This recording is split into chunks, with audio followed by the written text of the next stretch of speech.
I'd like to talk about stress. And I know there are some people who are real hard asses out there who are going to watch this video and they're going to maybe say some bad things about me, saying I'm weak, I'm defective, and whatever, and that's actually their problem, not mine, because I'm not weak. I've gone through, I won't say that I have had the worst life in the world. I haven't lived in a war zone. I've been through a flood. Um, and I've been through being persecuted by my wife's family before and after she died. And I had to flee from Indonesia to America because of it. I've lost my wife to cancer. I struggled with her for 2.5 years in trying to help her and save her so that she could continue to be part of our lives for 2.5 years. I've struggled with depression on and off for most of my life. Went through My parents went through divorce. There are a lot of other things I haven't gone through. I mean, I do have addictions, which are primarily related to watching things on a screen, like especially television. But I haven't had like chemical addictions in that sense, in the direct sense of consuming chemicals. I just indirectly, the dopamine effect from video gaming and watching TV shows and movies and stuff like that. But I've always had problems with many kinds of stress. And it stems from the fact that there is, in my family, a tendency toward certain types of mental health issues, which include depression, social anxiety, generalized anxiety, and paranoia. And I have pretty much got those four under wraps, especially the social anxiety and the paranoia and the general anxiety. A little bit less, but pretty good. The depression has been the hardest one for me. The more, if you have depression and then you get well and then you have it again, it becomes harder. Every time you have it gets more difficult to overcome. But I've developed some tools that help me to cope. And as long as I don't allow myself, which I did at the end of 2022, as long as I don't allow myself to spiral downward, um, I I can be okay, relatively speaking. I'll still have anxiety. I'll still have some minor signs of depression, but I won't do what I did at the end of 2022, which was I was way deep down in depression because of family crises, some family crises. Anyways, so stress has been hard for me, and I was just watching this video by Vice News about a guy named Clayton Patterson, who is from New York, and he videotaped the New York Police Department people abusing citizens illegally in 1988 during the Tompkins Square Park riot, and other times. And he was talking about how that led to PTSD, which I've also experienced, although for completely different reasons from him. Um, just as a part of taking care of my wife for 2.5 years, where we were in the hospital more than we were out. Um, and it just rang a bell for me. It was like, wow, I know I kind of know what he's talking about. This long-term exposure to stressful situations, like we dealt with negligence, we dealt with malpractice. My wife became traumatized by the chemotherapy and the radiotherapy and the negligence and malpractice. I became traumatized by her experiences, as well as my own problems with the medical staff in Indonesia at the hospitals that we went to, and it led to PTSD. I was actually diagnosed by a psychiatrist there that I had PTSD as well as depression, and it's always been a challenge. I mean, there's certain kinds of stress I could deal with, like when I was in customer service, and I would be dealing with angry customers. I developed a way to deal with them, and it was very effective. I was very good at helping customers even when they were angry, because I would listen to them. I would let them talk. I would let them get it out of their systems, and then I would do what I could to help them or get them to somebody else who could. But life in general it I've tried being in management. I've wanted to be a business person, an entrepreneur, but I find it uh, very difficult to uh, get past the stress that those things induce in my life, in my mind.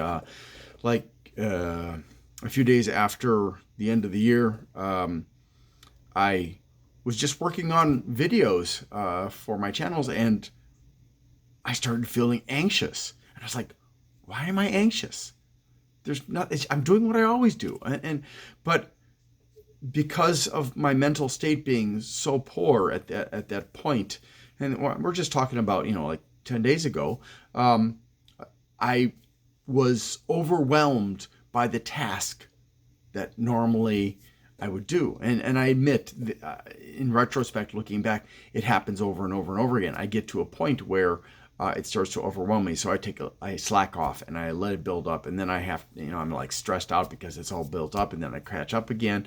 But this time it was different, because it wasn't just a matter of me avoiding it.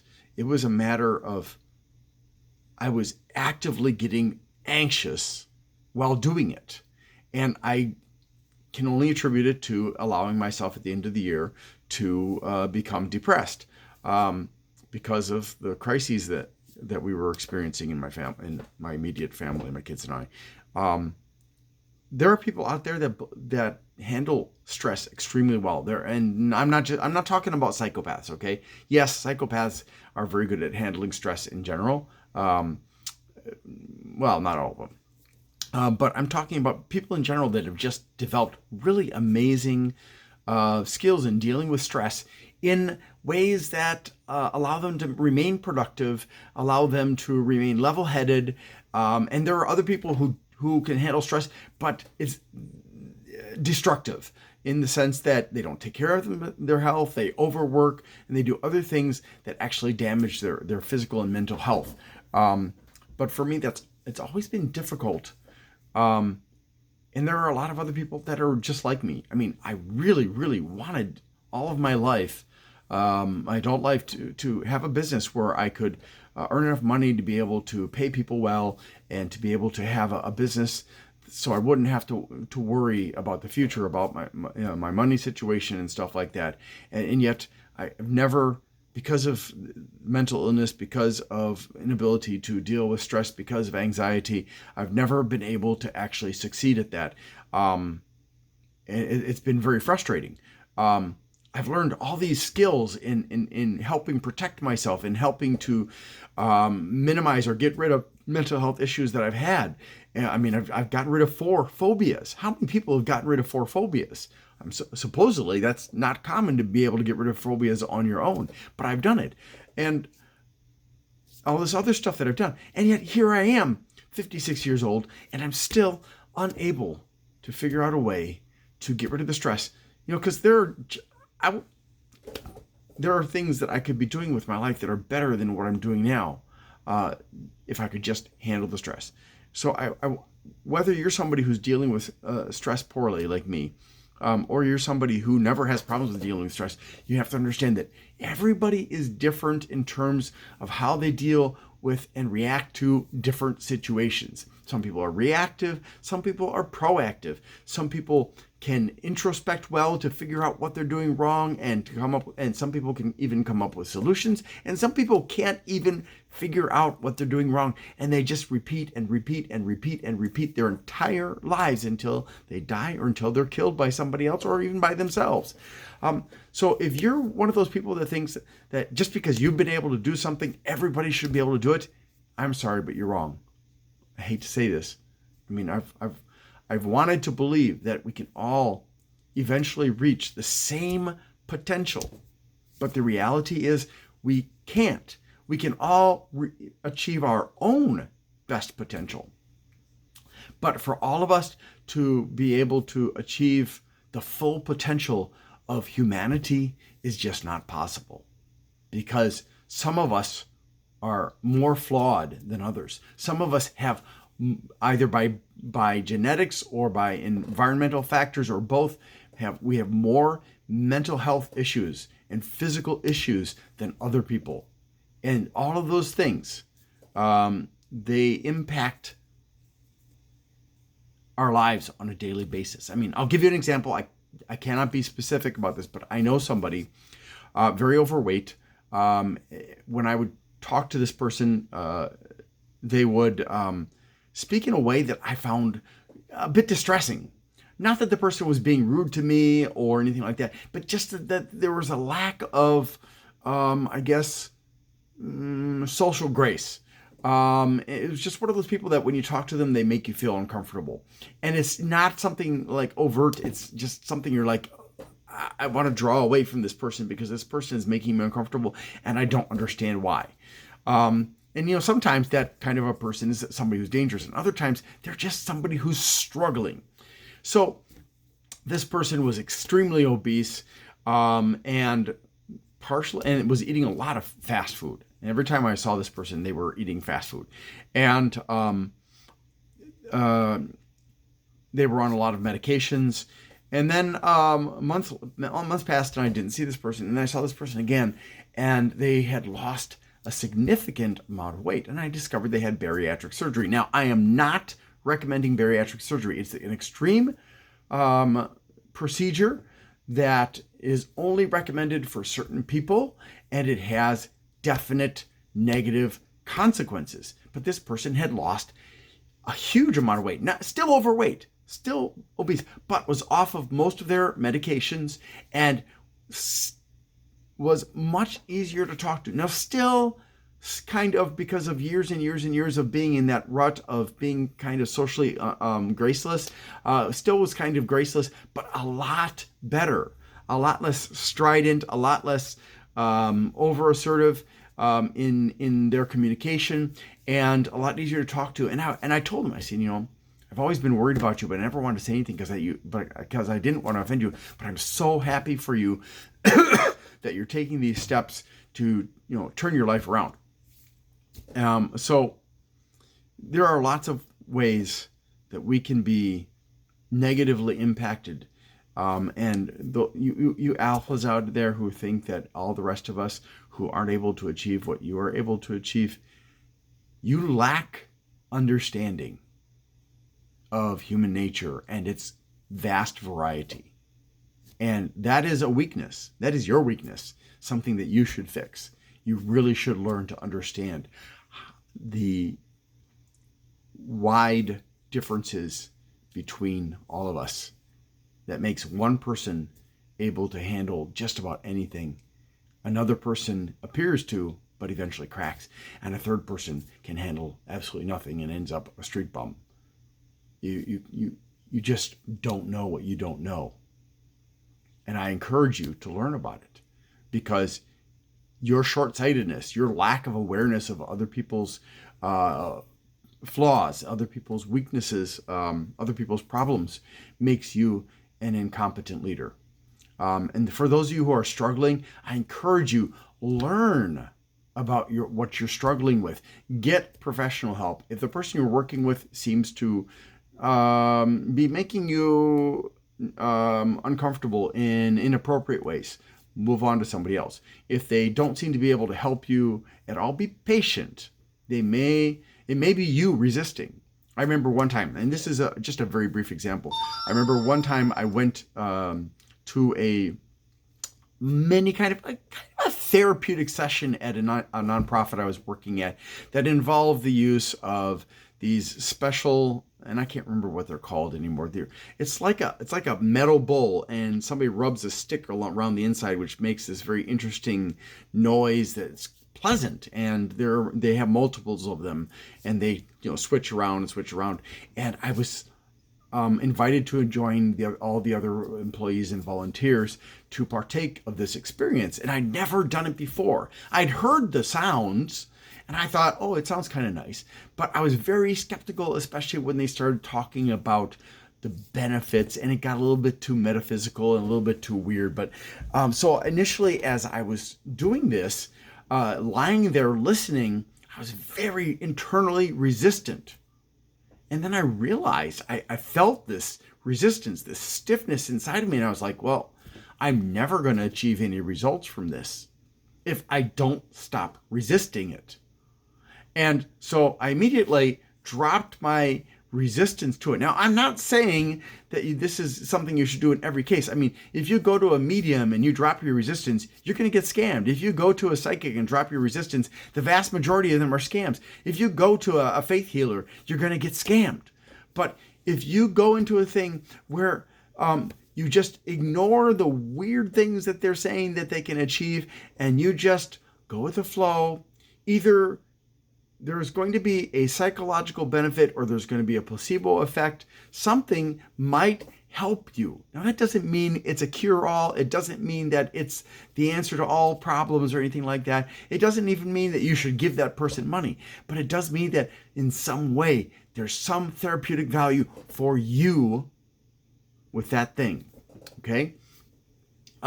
So I dropped all my resistance and I immediately relaxed. And within seconds, I actually fell asleep to the point that the guy had to pause. He had to get one hand off of his stick, put it down, continue to rub the rim of the another bowl, and he had to nudge me to wake me up because I was snoring. I felt so bad because I was disturbing everybody else. And I stayed awake for the rest of it, but it felt so good. Now, I'm not saying that stuff has a true therapeutic value in that it's going to fix everything, but it really, really relaxed me once I stopped my internal struggles. And the reason I'm mentioning this is because a lot of people that go to therapists and psychologists and psychiatrists have a lot of resistance. They have a lot of doubt that the person is going to be able to help them. Now, it's one thing to be protective about yourself, to not expose a part of yourself that can be manipulated by an evil therapist or psychologist or psychiatrist or counselor. It's another thing whatsoever to not let down any barriers to even let any help happen. A lot of people walk away from these experiences never having allowed themselves to be helped. Now, here is the truth about these kinds of interventions, or I guess you could say, is that they can't help you if you don't let them help you. And some of them can't help you even if you want them to help you. Okay, there are bad therapists out there. There are evil therapists out there and stuff, but a lot of them are sincere and really want to help you. And if somebody just doesn't click with you, if somebody seems to be manipulative, if you feel like every time you go in there, they're trying to rape you mentally, you should go somewhere else. But if somebody's just pressing you to be honest with them, and you're saying, well, it's my dad's fault because when I was a toddler, he did this. He yelled at me. And that was 20 years ago. You should be saying instead you should be saying, 20 years ago, my dad yelled at me, and I've been holding it against him. And I guess I should just let it go. When the therapist mentions that, if a psychiatrist brings up that you're something that they think is problematic, you should be looking at yourself instead of getting defensive. I've gotten off the topic, but I hope you understand what I'm saying. If you're confused about what I'm saying, please leave a comment below, and I will make sure to respond to you as soon as I get a notification from YouTube. Sometimes YouTube is horrible about letting me know that there's a message that I need to read. So if you don't hear from me within, say, 3 days, put another message up. Maybe even start a brand new comment saying, hey, didn't hear from you. Can you get back to me now? But I will definitely get back to you as soon as I can. Again, we all need to work to improve ourselves.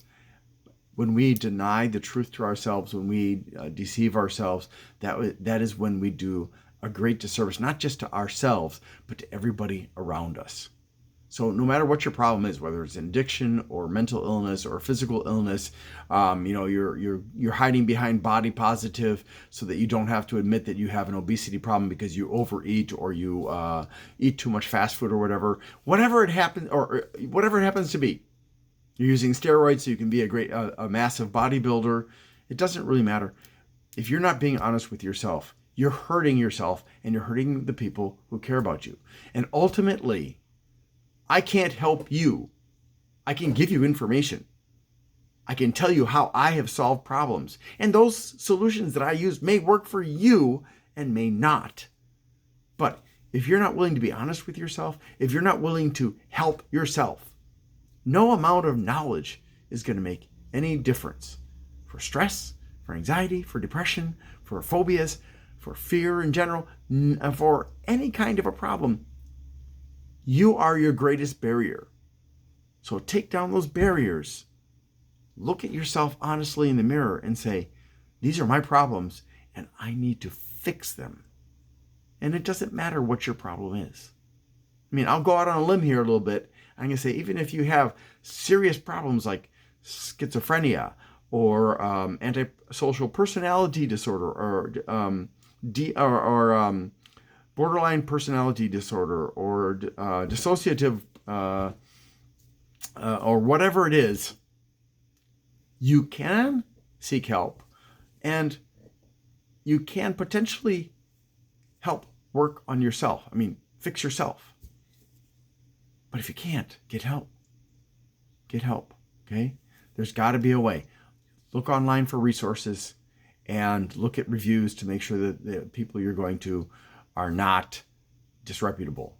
And remember, if you go to the Better Business Bureau, an A+ and accreditation does not mean that it's a great business. You should look at the reviews and you should look at the complaints. It doesn't matter how many of the complaints have been resolved.